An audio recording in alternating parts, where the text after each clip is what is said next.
Hello, you multi-market Mozilla munchers, and thank you to, give me a minute here, Et Wadertod for that malt mention. Thank you, Et Wadertod. So malt mention. Now, I have just reviewed in 1014 the winner of the best Scotch whisky distillery category in the Online Scotch Whisky Awards 2023, and it's Springbank for a third year running. And they absolutely deserve it because they're Scotland's best distillery. And very few people are going to quibble with that.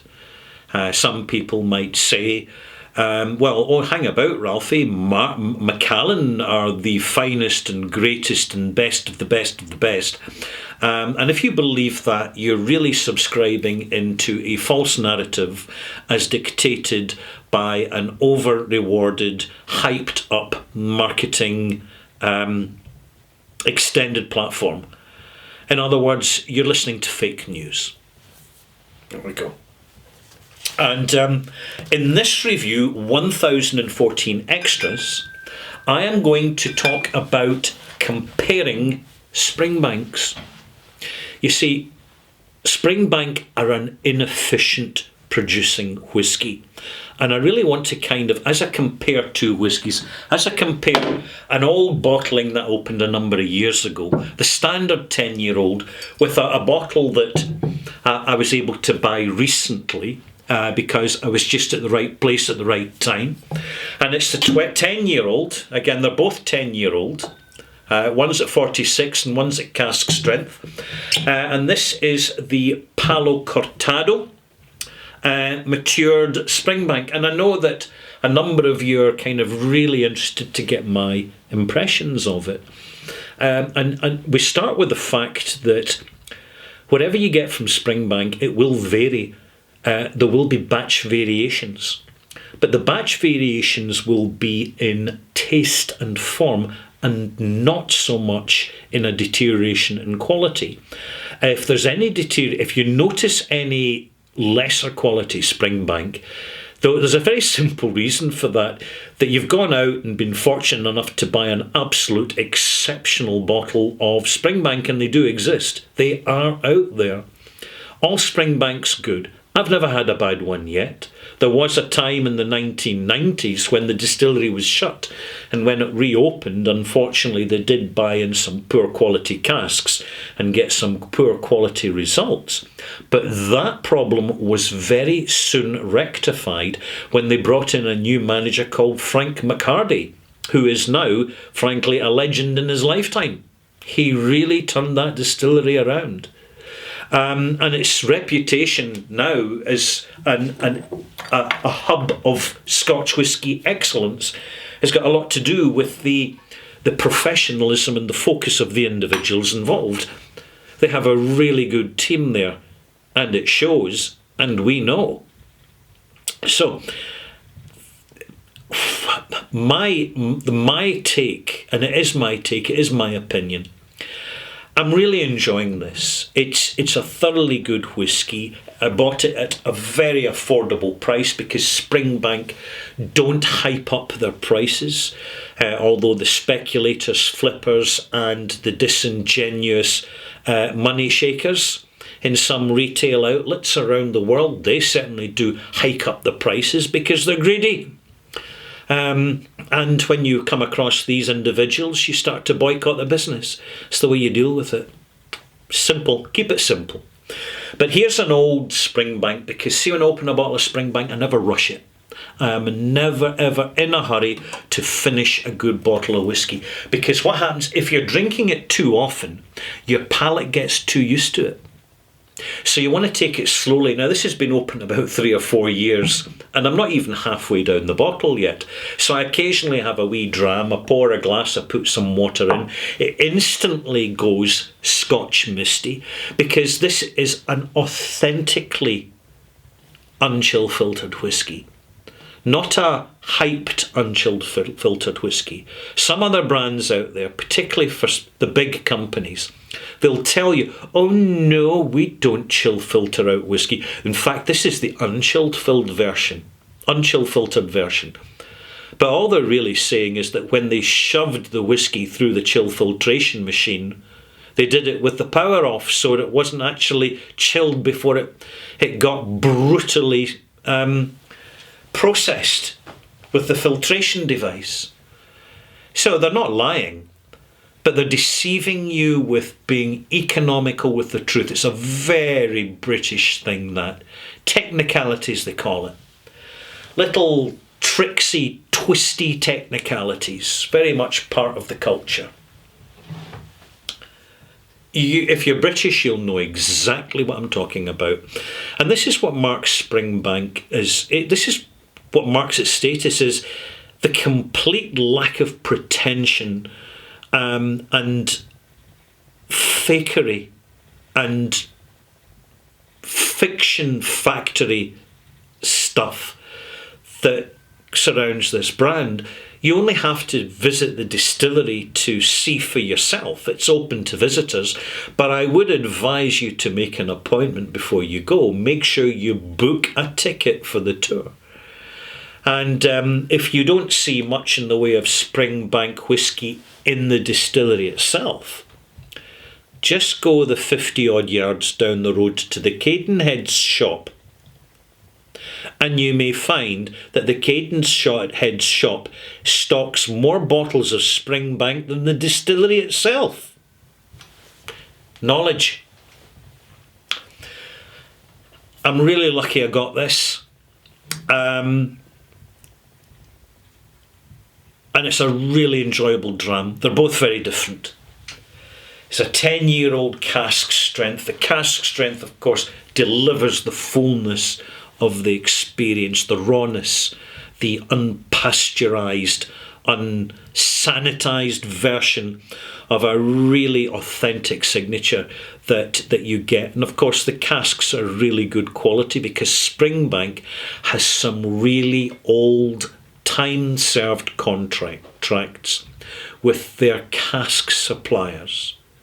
In other words, they go and visit them and talk to them and sit down with them and share a whiskey with them.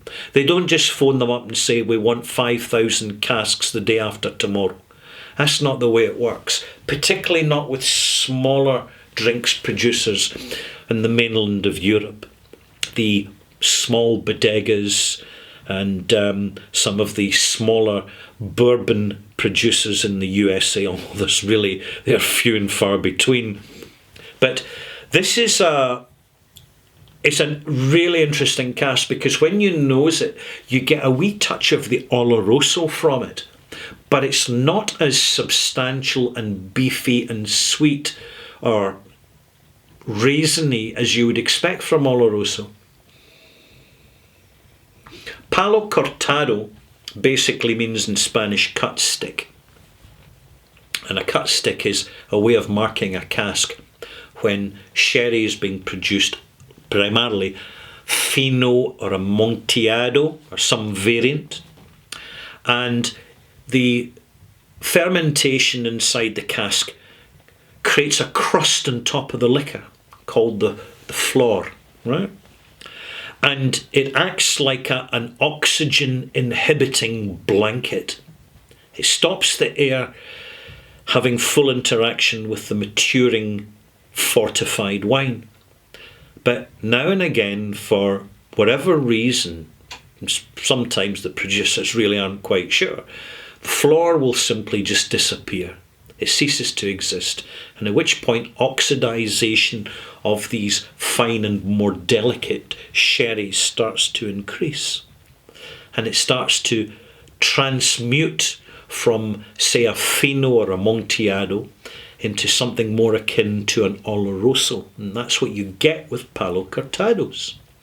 It works very well for one simple single reason, and it's not the name of the cask, it's not the provenance of the cask, it's all about the quality of the cask. You could have a cider cask, and if it's a good quality cask, fresh emptied, it's probably going to work well with the whisky. But if you get some big name like Chateau Margaux, a wine cask, or Chateau de Chem, another prime example, and you get that cask out in the back of the winery, and they know if they hold on to another couple of months, they'll double the price on it, because they're selling the name. Then some whiskey maker gets a Chateau de Chem cask. Oh, the prestige, the quality, and it's rancid. By the time it reaches them, it's gone acidic, because it was a wine in there. The alcohol's evaporated and the bacteria's got in and it's spoiled the cask. But it probably won't stop them using it. They'll sandblast it, they'll steam it, they'll sand it down, they'll get some poor sucker to spend half a day trying to decontaminate the cask, because they want that name. They want that name. Oh, we've got our finest single malts matured in a Chateau de Chem cask, and it was 3 months old and it was sour as a stale old cabbage. But hey, look at the name. Quality of cask is everything. It doesn't really matter where the cask comes from. And sometimes you can find casks that, for no apparent reason, they really just bond with the malt. They really work with the malt. You find this with Glenmorangie, because it's such a light chameleon whiskey. It's very adaptable. It's rather like Caol Ila, and it really can assimilate to different casks and can work really, really well. Other times it's just a disaster, and you ask yourself, why did they even bottle it? Why didn't they just take it out of the fancy wine cask finish and put it back into some fresh emptied ex-bourbon casks and give it another year, just to tone down and mellow down and get a bit more oak interaction from out of the ex-bourbon cask? Questions, questions, questions. I'm really going to leave it at this. As you'll notice, I just didn't want to be doing much more tub thumping for Springbank, because they just don't need it. But the conversation's already started. Now that Springbank have won a trifecta, which is a 3 years in a row Scotland's best distillery, with arch rivals Macallan, Ardbeg, Bowmore, nowhere to be seen in the shortlist. Now, who's going to win it next year? I predict it's going to be a young distillery that's quickly achieving iconic status. I won't name that distillery because I don't want to sway the vote in any way for the 2024 Oswas, but what I will conclude in this video by saying is, Maltmates, if you want to learn what's the best whiskey to buy for the most reasonable price, where should I buy it, when should I buy it, and how's the best bang for your buck way to spend my limited whiskey budget, you will find it with the online community, and you can access it through portals like the Online Scotch Whisky Awards, or online magazines like Dramface, for example, or you've got Whiskybase. It's another well-established portal. You've got Facebook groups, Reddit groups, Twitter groups. Just do a search, open a search, ask ChatGPT, right? Ask Siri, just ask, hey, if I was wanting this, here's the question that you ask your AI portal like ChatGPT, which has been struggling a bit recently, but it'll get there. It's just growing pains. Say, if I want to know more about the quality of Scotch whisky, where will I find that information? There you go. See how you get on. I'm Ralphie. Thank you for watching. Now, you've left me in a very difficult position here. Do I have both these whiskies, both these Springbanks together, or do I blend them a little bit? Ooh, what am I going to do? Oh, here we are. Let's play around with them. That's what you do with whiskey. Play around with it. Create something new. Explore. Identify. And Keep it quality, not quantity. Bye.